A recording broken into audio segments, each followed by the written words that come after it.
오늘 말씀은 욥기 3장 1절에서 13절 말씀을 가지고 욥의 독백, 자신의 생일을 저주하다라는 제목으로 말씀을 나누겠습니다. 욥기 2장 13절에 밤낮 7일 동안 그와 함께 땅에 앉았으나 욥의 고통이 심함을 보므로 그에게 한마디도 말하는 자가 없었더라 그랬습니다. 7일 동안의 침묵을 깨고 드디어 재앙의 장본인인 욥이 입을 열기 시작합니다. 왜 욥의 친구들은 먼저 욥에게 말을 하지 않았을까요? 욥의 모습이 너무나 처참하고 끔찍해서 감히 입을 떼어 말을 붙일 수가 없었다. 엘리바스, 빌닷, 소발은 단지 욥의 친구일 뿐만 아니라 그 시대의 군자들이며 한 나라의 왕이나 권세자로 많은 백성들을 다스리며 덕을 세우고 인생의 문제를 해결해 주는 상담자 역할을 하기도 했습니다. 실상 욥도 그 시대의 우수 땅에서 상담자요 군자였음을 우리가 말씀을 통해서 알 수 있는데 욥기 4장 4절에 보면 넘어지는 자를 말로 붙들어 주었고 무릎이 약한 자를 강하게 하였거늘. 욥도 누구 못지않은 군자요 아주 지혜로운 탁월한 상담자였습니다. 제가 그 인터넷에 보니까 상담의 기본 원리가 있다고 그래요. 그래서 한번 살펴봤는데 첫째는 관심을 집중해 주는 것이고 둘째는 경청하는 것이고 셋째는 상대방의 감정을 이해하고 넷째는 공감하는 것이다. 이렇게 어떤 분이 얘기를 했어요. 어떤 상담자에게 부부가 와서 부부 문제를 상담하게 되었습니다. 상담자는 먼저 남편에게 상담을 요청했습니다. 그 남편은 자기 아내에 대해서 불평을 쏟아내기 시작했습니다. 상담자는 그 남편의 말을 들으면서 아 그러세요. 속상하겠네요. 아내분이 그러시면 안 되는데 아 참 너무했네요. 막 그러면서 계속 들어주면서 이렇게 얘기를 진행하는데 그 남편이 한참 아내 흉을 보더니 갑자기 말을 딱 멈추고 이렇게 말합니다.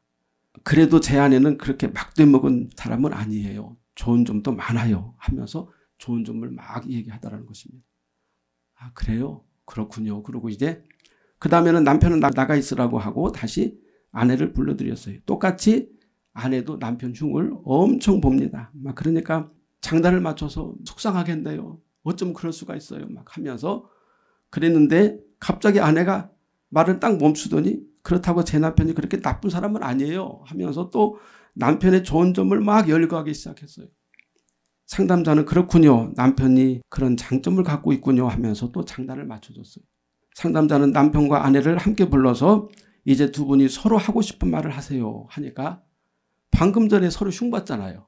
남편은 아내를, 아내는 남편을 막 흉을 본 것이 너무 쑥스러워서 다른 말은 하지 못하고 이제 우리 잘 지냅시다. 나도 좀 양보할 테니까 당신도 양보하고 우리 좋은 점을 체천하면서 잘 살아봅시다. 그래서 저절로 상담이 잘 끝났대요. 그냥 들어만 준 것이죠. 여기 보면은 상담자로 욥의 친구들이 방문했는데 과연 욥의 친구들은 어떻게 상담을 했을까요? 첫 번째가 관심 집중이라고 그랬는데 욥의 3명의 친구들은 욥의 재앙을 위로하기 위해서 오자마자 마치 상을 당한 사람처럼 일제히 소리질러 울며 각각 자기의 겉옷을 찢고 하늘을 향하여 티끌을 날려 자기 머리에 뿌리고 7일 동안 애도했어요. 이 정도면 얼마나 큰 관심을 가졌는가. 최고의 관심을 가졌다고 볼 수가 있죠. 7일 동안 말없이 애도했다면 욥의 친구들은 충분히 욥의 재앙에 관심을 집중한 것으로 보입니다. 상담의 두 번째는 경청, 상대방의 말을 그냥 들어주는 것이다. 고통당하고 슬퍼하는 자의 말을 들어주는데 그래서 아마도 이 친구들은 먼저 말을 꺼내지 않고 욥의 말을 경청했던 것 같습니다. 욥이 말할 때까지 욥이 말하는 것을 다 들어줬어요. 세 번째인 감정의 이해와 네 번째 공감 능력은 이제 우리가 앞으로 이 3명의 친구들이 어떻게 하는가 이렇게 보면 되겠지만 다 아시는 것처럼 실패했어요. 욥의 친구들은 감정 이해와 공감 능력이 빵점이었다 하는 것을 우리가 말씀을 읽으면 알게 됩니다. 욥이 먼저 자신의 신세를 한탄하며 고통과 비통함으로 쏟아내는데 그 내용이 자신의 생일을 저주하는 것이었습니다. 욥기 3장 1절에 그 후에 욥이 입을 열어 자기의 생일을 저주하니라. 욥의 독백의 표제어로 1절에 생일 저주가 나와요. 자기의 생일을 저주했다.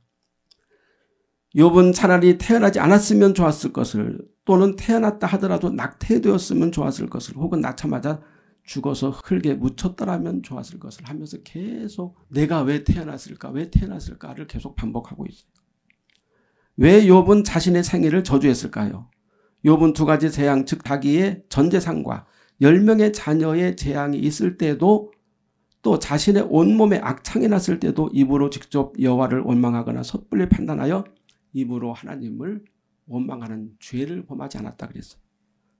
그리고 그 후에 욥의 아내가 찾아와서 수호신을 바꾸든지 아니면 욥이 그렇게도 잘 섬기는 여호와를 실컷 예배하다가 죽으라 그렇게 저주를 퍼붓고 가버렸다고 그랬어요. 이어서 3명의 친구들이 와서 자신의 끔찍한 모습을 보고 마치 가족이 상을 당한 것처럼 애곡하기를 7일 동안 했고 그동안 욥은 무슨 생각을 했을까요? 친구들이 7일 동안 자기를 보면서 땅을 치고 머리를 풀어 제끼고 옷을 찢고 하면서 죄를 뒤집어 쓰고 통곡할 때 애곡할 때 욥은 무슨 생각을 했을까요? 아마도 욥은 별의별 생각을 다 했을 것입니다. 이제 자식들은 다 죽고 모든 재산은 다 잃어버리고 아내까지 떠나버리는데 그의 친구들에게 뭐라고 말을 해야 될까? 내가 이 친구들에게 뭐라고 말을 해야 될까? 생각했을 것입니다. 욥은 그 전에는 친구들 앞에서 매우 당당했어요. 떳떳했어요. 자식들은 가문의 자랑거리요. 산업은 주변 사람들의 부러움이 되었습니다. 그런데 자기 앞에 당한 재앙에 대해서 욥은 친구들에게 이제는 뭐라고 변명할까 생각을 했을 것입니다. 그래서 욥의 입에서 가장 먼저 나온 이야기가 자기의 생일을 저주하는 거예요. 욥은 3장 3절에서 내가 태어난 날이라고 말하고 있고 그날 또는 그 밤이라고 계속 욥이 자신의 생일을 가리켜 말하고 있습니다.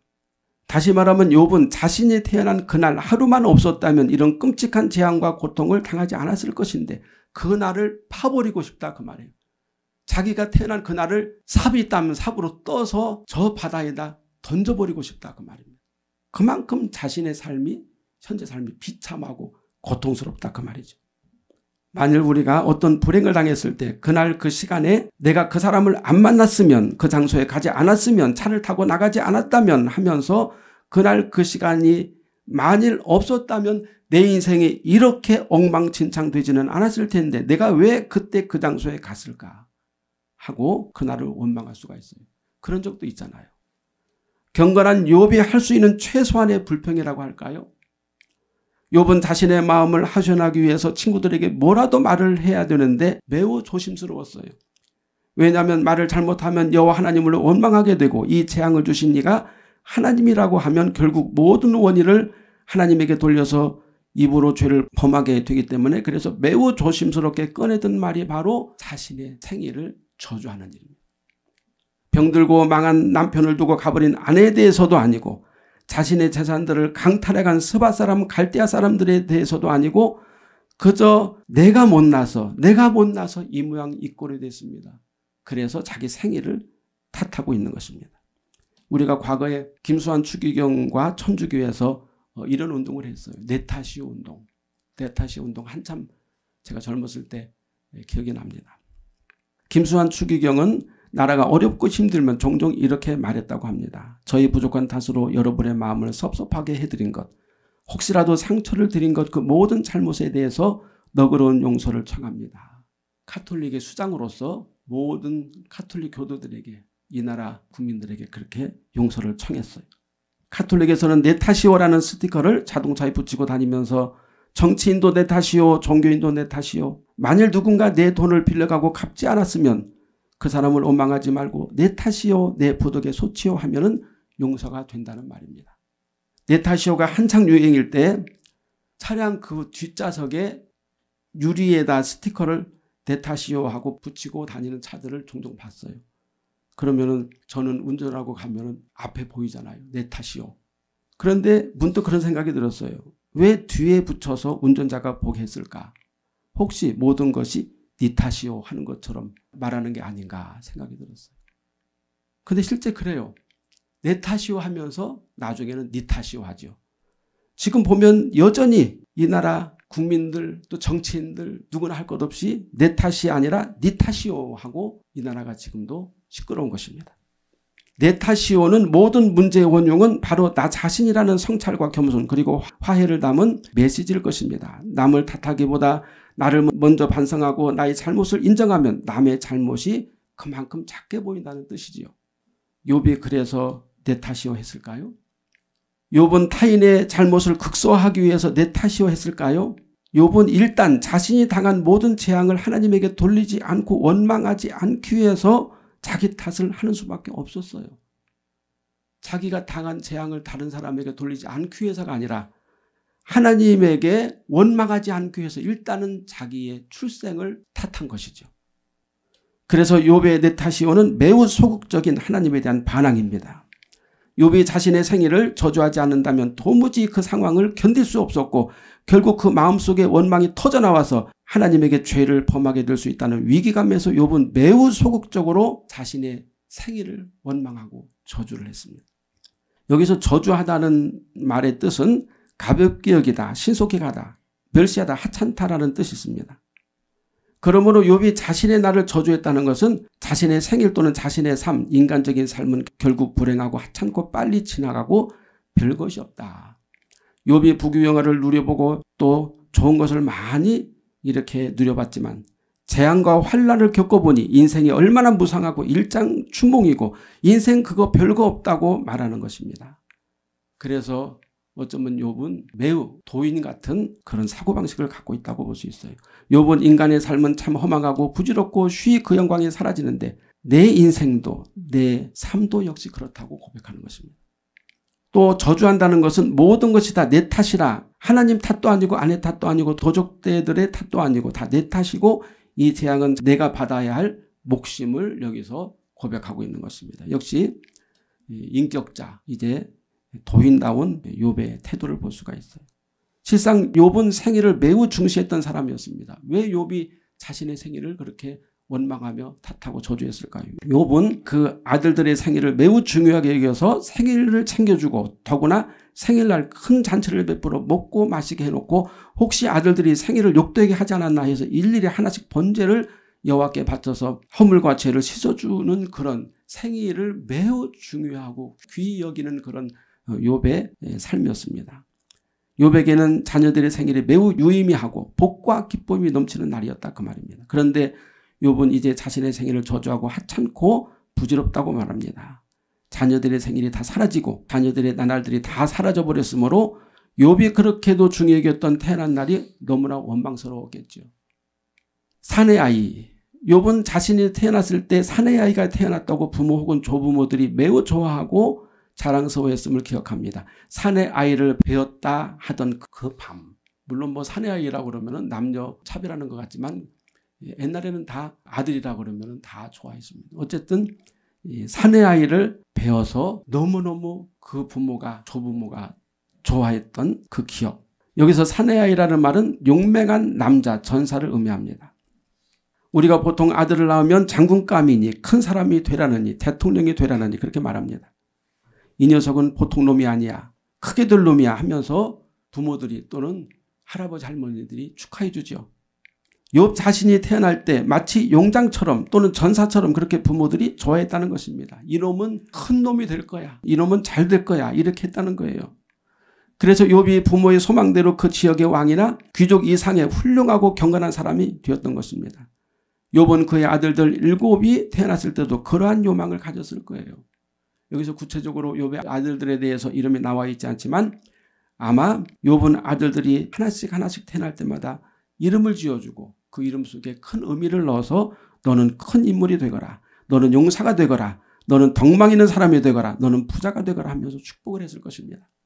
그래서 욥은 아들들의 생일을 매우 중히 여기며 생일날 축복을 해주고 매우 성대하게 잔치를 차려주고 특히 욥의 뛰어난 점은 경건하게 여호와 하나님 앞에 번제를 드리면서 아들들의 앞날을 여호와께 의탁했던 것입니다. 그런데 이제는 그 열망했던 아들들이 다 죽어버리고 더구나 자신을 축복해준 부모들에게 큰 죄를 짓게 되었는데 그것은 욥의 끔찍한 재앙이었습니다. 만일 저승에서 부모들이 욥의 모습을 본다면 얼마나 통탄하며 가슴을 치며 애통해할까. 그래서 자신의 태어난 날을 저주하고 있는 것입니다. 차라리 그때 어머니의 뱃속에서 죽었더라면 태어나서 해와 달을 보지 못하고 날들을 세지 않았다면 이런 비참하고 처참한 꼴을 당하지 않았을 텐데라고 욥은 계속 말하고 있는 것입니다. 지금도 그렇지만 욥 당시에도 아마 그랬을 거예요. 100일이니 돌이니 날을 세면서 그날이 되면 큰 잔치를 베풀어 주었을 것입니다. 욥은 자신의 불행이 자신을 이 세상에 나오게 해준 부모와 조상들에게 큰 죄악이 되었다고 생각했을 것입니다. 그래서 차라리 낳지 않았다면, 그날이 없었다면, 차라리 태어나자마자 죽었더라면 이렇게 비참한 고백을 계속하고 있는 거예요. 리워야단을 격동시키기에 익숙한 자들이라 욥기 3장 8절에서 말씀하고 있어요. 여기 원문을 보면은 나를 저주하는 자들이 그날을 저주하였더라면 이라고 번역할 수 있는데, 여기서 저주하다는 동사가 2번 나오는데 그 의미가 각각 다릅니다. 첫 번째 저주하는 자들에서 저주하다는 뜻은 굉장히 싫어하다, 증오하다, 격렬하게 저주하다는 뜻입니다. 두 번째 저주하였더라면 이라는 동사의 뜻은 구멍을 내다, 모독하다, 뚫다, 찌르다라는 뜻이 있어요. 이 구절을 다시 번역하면 나를 저주하는 자들, 곧 리워야단을 깨우기에 준비된 자들이 그날을 증오하고 그날을 구멍을 내고 뚫어버렸다면, 즉 그날을 통째로 잘라버렸다면 이렇게 말하고 있어요. 자기가 태어난 그 생일 그날을 이 저주하는 자들이 저주해서 몽땅 없어지게 했다면, 마치 정이나 끌로 그 어떤 부분을 파내듯이 파내버렸다면, 이렇게 이제 얼마나 끔찍한 말입니까? 얼마나 독한 말입니까? 욥은 사탄이 와서 자기가 태어난 날을 아예 통째로 잘라버렸다면 이런 불행을 당하지 않았을 텐데, 이 불행의 원인자가 하나님이라고 감히 말하지는 않고 리워야단, 바다의 용, 마귀 또는 이 점술사들, 나를 저주하는 그러한 자들이라고 여기서 이제 돌려서 말하는 것입니다. 리워야단은 우리가 이사야서 27장 1절에 보면은 그날의 여호와께서 그 견고하고 크고 강한 칼로 날랜 뱀 리워야단, 곧 꼬불꼬불한 뱀 리워야단을 벌하시며 바다에 있는 용을 죽이시리라. 요한계시록 20장 2절에 용을 잡으니 곧 옛뱀이요 마귀요 사탄이라. 리워야단은 마귀 사탄을 의미합니다. 여기서 리워야단을 깨우기에 준비된 자들은 누구일까요? 리워야단은 불행과 고통, 끔찍한 지옥을 상징하는데, 이 끔찍한 것을 불러오는 자들이 누굽니까? 마술사, 점쟁이, 마법사 혹은 점성가들이에요. 우리가 교회 다니면서도 점치는 사람들이 가끔 있다고 그러는데, 점쟁이들이 하는 일이 뭡니까? 그 어둠의 세계에서 오는 애군을 땜빵하는 게 점쟁이들이 하는 일이에요. 그래서 그 애군을, 귀순으로부터 오는 애군을 땜빵하기 위해서 뭘 요구해요? 복채를 요구하는 거예요. 돈을 얼마 달라. 돈을 많이 줄수록 부적을 진하게 써서 그 애군을 막아주겠다. 결국 이 마술사, 점쟁이, 마법사들이 애군을 불러오고 애군을 막기 위해서 이와 같이 마법을 쓰고 복채를 받는 것입니다. 우리가 잘 아는 모압 왕 발락이 부올의 박수무당인 발람을 불러다가 이스라엘을 저주해달라고 복채를 마련했습니다. 그러나 박수무당 발람은 여호와의 간섭으로 이스라엘을 저주하기는커녕 축복을 실컷 했고, 이에 대해서 발락은 발을 구르면서 손뼉을 치면서 대노했죠. 지금도 그런 사람들이 있어요. 여호와 하나님을 믿지 않는 자들은 고대에나 현대에나 그날의 기륭을 점치고 기리를 흉일로 바꾸고 흉일을 기릴로 바꾸는 영험한 점술가가 있다고 믿습니다. 실제로 정치인들 중에서 미국은 뭐 다 알고 있는 사실이죠. 전용 점술가가 있습니다. 우리나라도 대통령 했던 사람, 뭐 그 사람이 무슨 뭐 기독교 장로 필요 없어요. 나중에 보면은 뒤에서 점을 치는 사람이 있습니다. 그 정치의 어떤 운명을 점치는 사람들이 다 있어요. 이제 그러한 것을 욥이 이렇게 말하는 것일까요? 욥은 그 당시에 이교도들의 사상을 인용했을까 하는 생각입니다. 자신의 행복한 날들을 불행한 날로 혹은 길이를 흉일로 바꾸기 위해서 점술가들이 악의적으로 욥 자신을 저주했다고 그렇게 말하는 거예요. 인간에게 가장 큰 비극은 상을 당하는 일인데, 사람이 죽어서 수월, 무덤으로 내려가는 일입니다. 그 당시 근동에서는 상을 당했을 때 호상꾼들을 사다가 불러서 더 슬프게 애절하게 곡을 하게 만들었습니다. 예수님께서도 그 당시 곡하는 자들에 대해서 말씀했는데, 누가복음 7장 32절에 우리가 애곡을 하여도 너희가 울지 아니하였도다. 이 말씀은 이 예수님께서 그 당시에 속담을 들어서 말씀하신 것인데, 그 시대 유대인들의 강박함을 지적하셨습니다. 자신의 부모가 죽었을 때 호상꾼들을 불러다가 대신 울어주도록 할 정도로 바리새인들과 서기관들의 마음이 강팍해졌다고 책망하시는 거예요. 분명히 부모님이 돌아가셨는데 울어야 되는데 눈물이 안 나와요. 뭐만 보입니까? 지금으로 말하면은 누가 부조금을 얼마나 많이 갖고 왔는가, 그 조화를 누가 많이 보냈는가, 이것에 관심이 있죠. 그래서 눈물이 안 나오니까 그 당시에는 호상꾼을 불러서 돈을 주고 울게 만들었어요. 얼마나 강팍합니까? 예수님이 그것을 책망하신 것입니다. 우리가 생각할 때 율법을 배우고 성경 지식이 쌓이면 긍휼과 사랑과 인자함이 넘칠 것 같은데 아니에요. 정반대예요. 유대 율법사들은 율법을 연구하고 해석하면 할수록 더욱 냉정해졌고 모든 일을 잣대로 판단하여 흑백을 가리는 아주 극단적인 사고방식을 갖고 있었어요. 지식이 우리를 유하게 만들어주지 못합니다. 그래서 사도 바울은 사랑이 없으면 지식도 자기 몸을 불에 던지는 희생도 은사도 다 소용없다고 말씀한 거예요.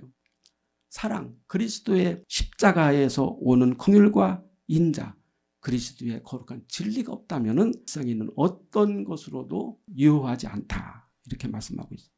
오직 예수 그리스도의 십자가의 사랑을 사도 바울이 말씀하고 있습니다. 욥은 그 당시 기리를 흉일로 만드는 점술가 박수무당이 자신의 기리를 흉일로 만들어서 애곡을 불러서 그들이 그 밤을 저주했더라면이라고 말하고 있는 거예요. 그날 차라리 그 점술가 박수무당이 자기의 생일을 저주해가지고 그날을 저주의 날로 만들었다면, 그래서 내가 태어나지 않았다면, 여기서 욥이 태어난 그날 그 밤을 저주한다는 구절에서 이제 저주한다는 뜻은 모독하다, 송곳 같은 것으로 뚫고 찌르다. 마치 그날 하루를 송곳으로 후벼 파내버리듯이 구멍을 내서 없애버리듯이 모독을 그날을 제거해버렸으면 욥이 이 세상에서 태어나서 이 끔찍한 일을 당하지 않았을 것인데 라는 가정법이죠. 정말 그러길 원했을까요? 너무 현재 당한 그 고통과 그 재앙이 너무 끔찍해서 가정법으로 그랬으면 좋았지 않았을까, 이렇게 말하는 것입니다. 우리가 슬픈 일을 당했을 때 누구도 원망해서는 안 되고 누구도 원망할 수 없는 상황이라면 아마도 자신을 탓하고 차라리 태어나지 않았다면 좋았을 것을, 이 세상에 나오지 않았다면 좋았을 것이라고 한탄할 것입니다. 절망과 고통과 앞이 보이지 않는 캄캄한 토굴 속에서 아무것도 할 수 없는 무능함 속에서 욥은 자신의 생일을 탓하며 자신의 날들을 저주하며 그 날들이 송두리째 다 사라져서 마치 없었던 듯 되었으면 좋겠다고 애도하며 한탄하는 것입니다. 우리가 이제 예수님을 믿고 하나님을 믿지만 예수 믿지 않아도 인간이 할 수 있는 가장 선한 원망은 바로 자신을 탓하는 것입니다. 다 내 탓이오라고 말할 수 있는 사람이 있다면 그 사람이 예수 믿지 않아도 그 사람은 선하고 의로운 사람이에요. 인격이 매우 높은 사람이다, 그 말입니다. 그렇다고 예수 믿지 않아도 내 탓이오 하면 구원을 받는다는 뜻은 절대 아닙니다. 우리가 내 탓이오를 한다면, 혹시라도 내 탓이오를 한다면 오직 예수 십자가 안에서 나는 죄인입니다.